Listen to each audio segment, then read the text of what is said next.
have stopped in her village since Friday. About 130 families made the decision to stay there. We're trying to absorb as many as we can. However, being a small community, we just don't have all the resources that we need. Worse, one bus actually dropped people off in the middle of a cornfield. And they're walking down the street, toddlers with no coats. The city anticipates over 10 buses will arrive today. No one knows where. By the time we get word, it's really us at that point trying to be reactive instead of proactive. Sabrina Franza, CBS 2 News.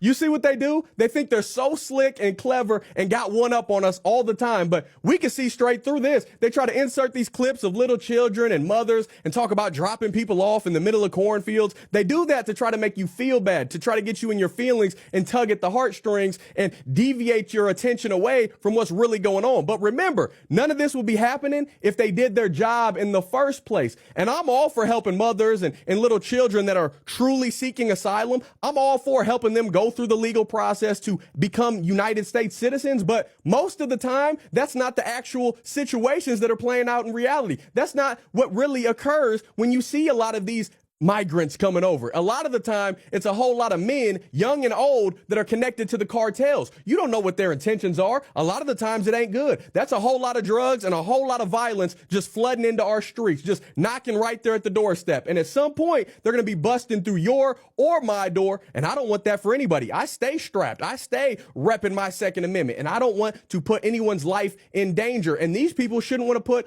other people's lives in danger like they're doing. And real everyday people, Chicago residents specifically, do not feel the way that the mayors do in Chicago, New York, and all around this country. The Biden administration, real Chicago residents, this is how they feel about that mess. The borders have been open, and now we have all these people inundated here in Chicago, and these people are living tax-free of taxpayer dollars, and our own citizens are sleeping and don't have anywhere to go. I think it's a damn shame, and the American people and patriots across this country should be outraged, and we should be holding these Democrats accountable for the actions they've taken against this country and our American way of life. We need to get Donald Trump back into office, because under the Trump leadership, black people flourished. Trump was good for the black community as we know of it. We didn't have no wars. We wasn't begging nobody for nothing. We was well respected in the world, and now we're the laughing stock of the world. We have no morals and values, and the American people deserve better. We deserve a president like Donald Trump. And by the way, Democrats, as a pastor and a true man of God, it is my job to make sure that we get God-fearing people in office. You will not come to Chicago